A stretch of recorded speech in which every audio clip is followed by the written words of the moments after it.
take a look at slope as a rate of change. So I'm learning that the slope of a linear relationship has a meaning as a rate of change. And I can find the rate of change from a graph or a table of values and understand and interpret what the meaning is. And a lot of these will be examples.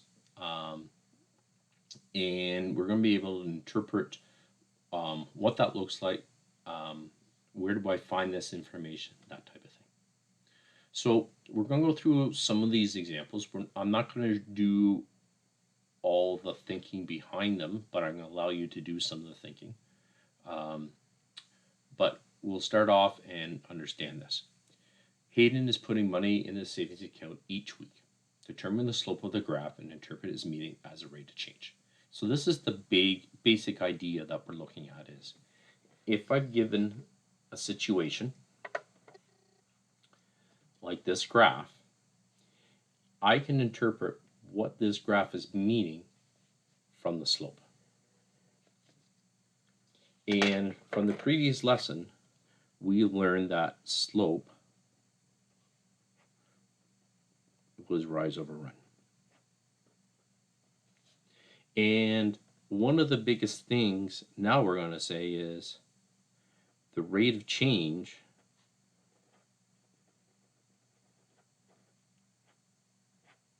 is the slope.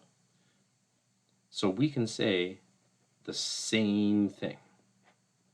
So the techniques we learned in the last lesson, we're going to use this lesson moving forward. When I'm given the slope, or when we're trying to find the slope, one of the things we have to think, if it's linear or a straight line, choose 2 points. That's our big thinking. All right, so if I'm looking on this graph, I want to pick 2 points that I can get the answer to. So I'm going to zoom in on this a little bit. And I'm going to pick 2 points that look really good to me. Sometimes one of the points can be when it hits the y-axis. Not always the case, but if I look at this, that's a nice point. All right, and we know that point. Every 2 lines is 20. That would be 50 and 0. So that first point right there is 0 and 50. And then I look around and say, well, hopefully that it hits nicely in other spots here. And I'm not saying it's going to, but if I look at that, I would say maybe that one looks really good. All right, and I can interpret that. That's at 4, and that's at 90. All right, there's my first 2 points. That's the first thing I need to do is pick 2 points.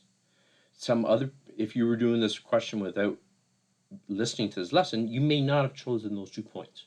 That's okay. As long as the points hit nicely in the grid, it doesn't matter. The second thing we have to do is, now we find a rise and run. Well, to find a rise and run, we could do the same strategies we did on the last lesson. So if we were doing the graph, I could say, well, I can figure out how much it runs and how much it goes up. Well, if I look at this ran from 0 to 4. That's 4. And I'm going to say, I'm going to put some units here, because we're actually going to compare 2 quantities. And here I went from 50 to 90. So here I increased by $40. All right. So if I was looking at my graph, all right, we can use this acronym of ROC as my rate of change. Okay. Well, rise over run. Well, and we're going to include the units here, $40 over 4 weeks. All right. And when we talk about a rate,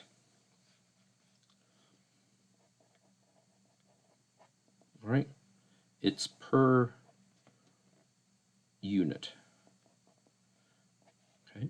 So per unit means I would need that bottom of that fraction to be 1. Well, if I reduce that fraction,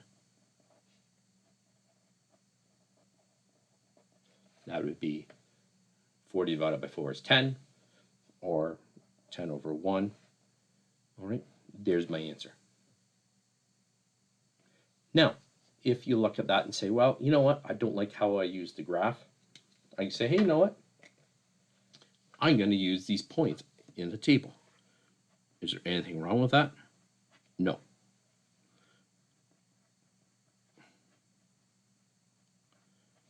Okay.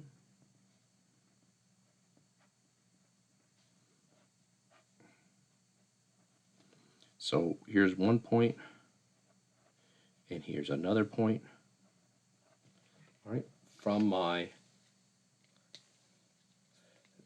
graph, and I know that that's adding $40, and here I'm adding 4 weeks.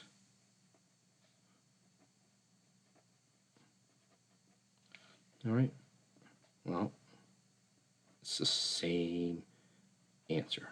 $40 for 4 weeks. That means I'm spending $10 for 1 week, or $10 per hour, or per week, my fault. So there is my answer.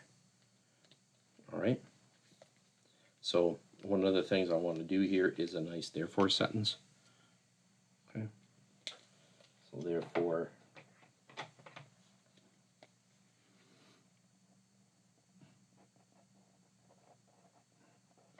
Hayden saves $10 per week. Hayden saves $10 per week. So there's that's my answer to my question. All right, I've interpreted, I found the slope. Zoom out here a little bit. All right, I found 2 points. And then I decide, am I going to use the graph to find the slope, or I'm going to use the table to find the slope? Doesn't matter. Both get the same answers. Make a choice. Then, since it's interpreting the meaning, I need a therefore sentence. I need to be able to conclude what I'm saying. All right. Michelle spends money from a special account to board her horse each week.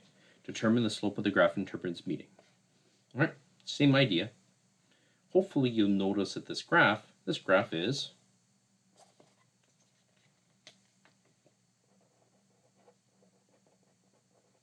I should have a negative slope. Okay. So again, let's pick 2 points that are nice. I like that point. That looks really good. But I'm going to play devil's advocate, and I'm going to pick this point. It doesn't matter. Okay. So what I'm going to do is I'm going to hit pause here, and you choose the way that you want to find the slope, interpret the meaning. But the goal is, at the end of doing this, be able to show me what you found, and then the therefore sentence at the end.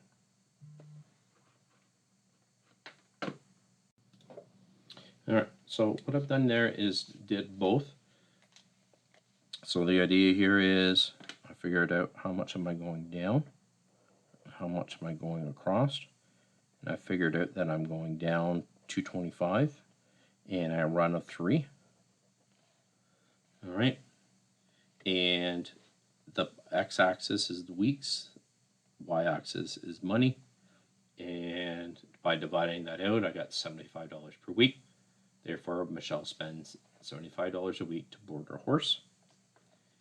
If you did a table, I made the points 0, 300, and 3 and 75.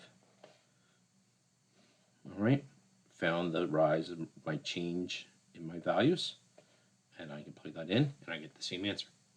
Doesn't matter. Doesn't matter.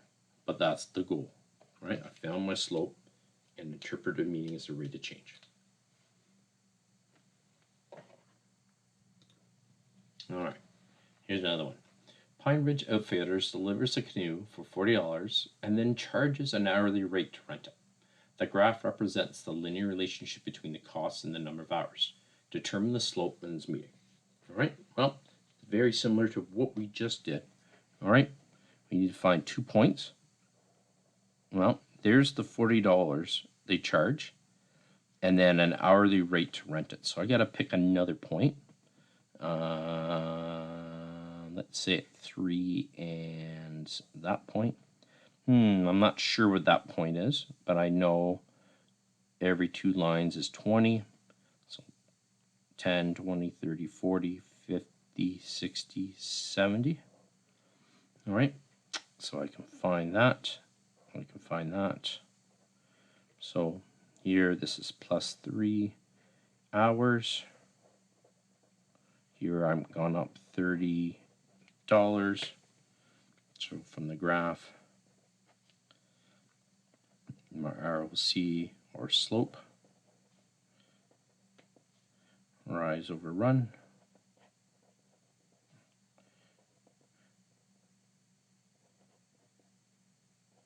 I increased by $30 over 3 hours. Therefore, this is going to cost me $10 per hour. All right. If I wanted to use the table, I'm going to get a similar result. So that first point is 0.40. That second point is 370. Find the change. So this is money. This is hours.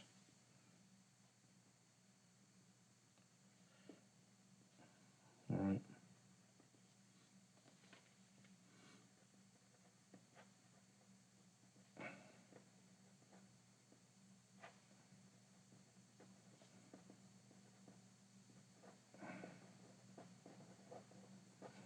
All right. So then I determine slope and interpret its meaning. Therefore, the hourly rate to rent the canoe is $10 per hour.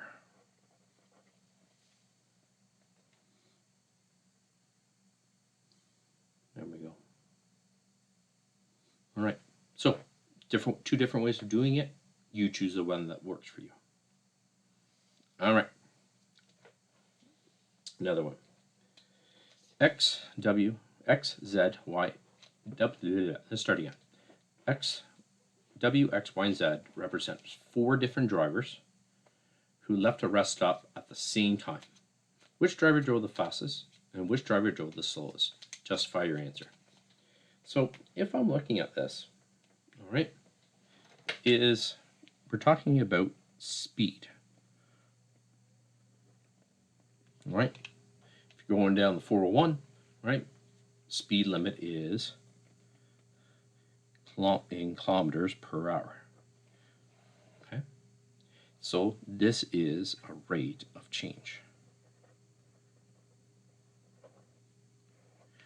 All right. So we all started at 0 there. So if I was trying to find the fastest, I'm probably going to have to find the most or the highest ROC, or rate of change, and my lowest ROC, rate of change. All right, but we also know we have slope. So if I'm looking at that, I can say to myself, well, the one that has the highest line or the most steep line will be that. So I can draw in these ones. So there's W, there's X, there's Y, and there's Z. So I can look at those lines and say, well, which one should have the highest or the lowest? Well, that's up to you to decide. I'm hoping that you'll say that Z should have the less steep.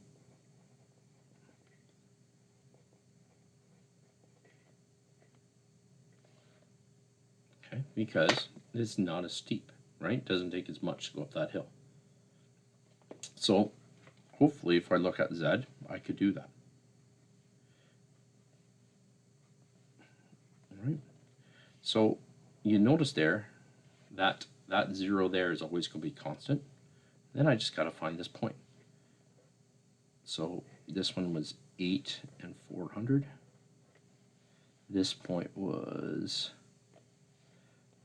5 and 450. That point is 2.5 and 350. And let's there 2 and 200. All right. So if I'm looking at that, I use my slope formula. All right. The nice thing about your slope formula, all right, so if I was going to do Z,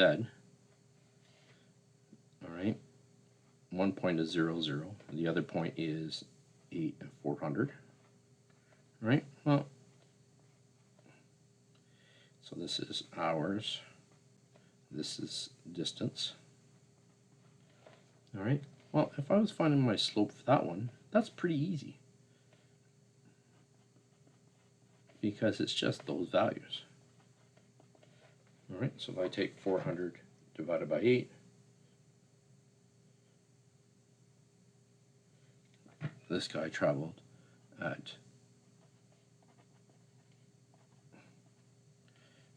50 kilometers per hour. All right, he was pretty slow. All right, I could have done the same thing this way as well. All right, so I'm going to hit pause, and I want you to find those three, and then check in to see what is you get your answer. All right, and then at the end, before you unpause, I want you to tell me which one has the which one drove the fastest and which one drove the slowest. All right, so I'm gonna push pause, and then you guys can tell me. All right, as I went through, this number up here should have been 3. If you look at the units there, that's 3. So I might have made a little mistake there. So down here should have been 3 hours. But there we go. W traveled 100 kilometers per hour. X drove at 116. Y drove at 90. Z drove at 50 kilometers per hour. So I was able to conclude that X drove the fastest, Z drove the slowest. I've justified, this is my justification. All right, I showed my work to get to the answer. That's showing me the steps.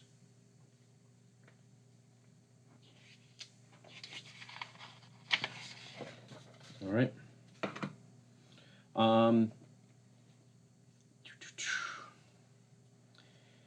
Determine OFSA's holding an athletic banquet for badminton. There's a booking fee and a cost per athlete.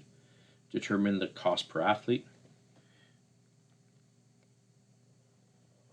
How can you tell that the relationship between the cost of the athlete, cost and the number of athletes is linear? So there's 2 questions here. So let's look at the first one. Well, if I was looking at the cost per athlete, all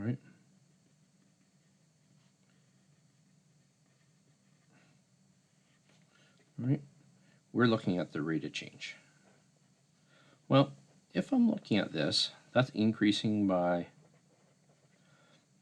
20 people. That's increasing by $200. Well, if I add that, that's another $20. Adding that is another $200. Oh, interesting.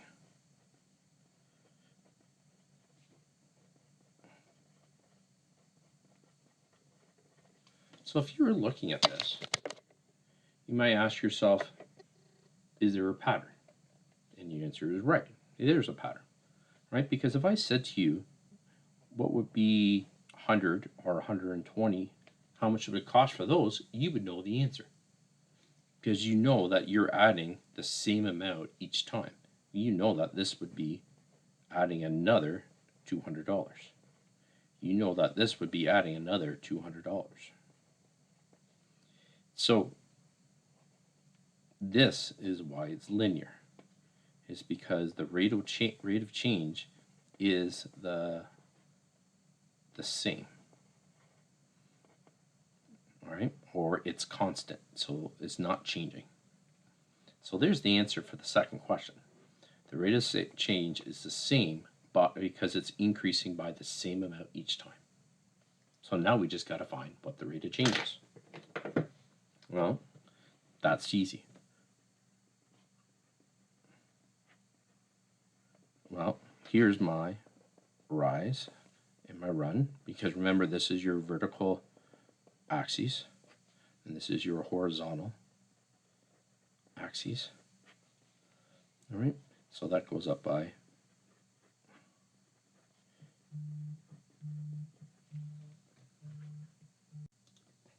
all right, and then if I divide that out,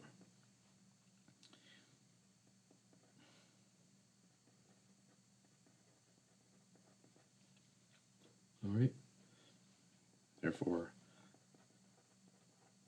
cost per athlete is $10 per person.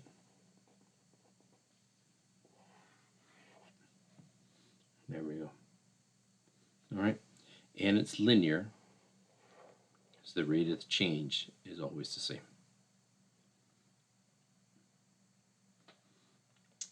All right. Last question, and then let you guys practice. Pool is being drained at a constant rate. Determine the rate it's changing. All right, again, slope, rate of change.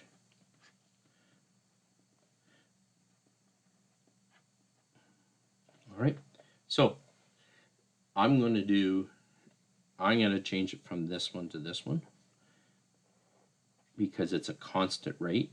Constant rate means it's linear. All right, and I'm going to ask myself, okay, that's 15 hours. And I have to use my calculator to figure out that difference, so I can take 4,500 minus 45,000.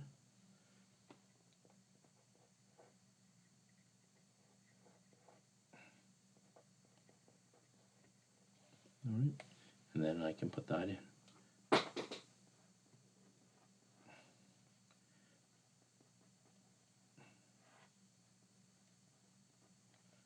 All right, and I can divide that out.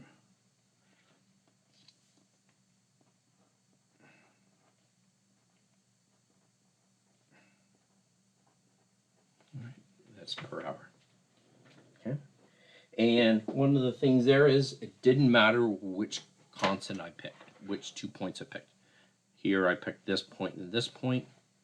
You could have picked another two set of points. All right, so give it a try, see how it goes. But the idea here is I can find the slope is the rate of change using the same strategies that we did from the previous lesson.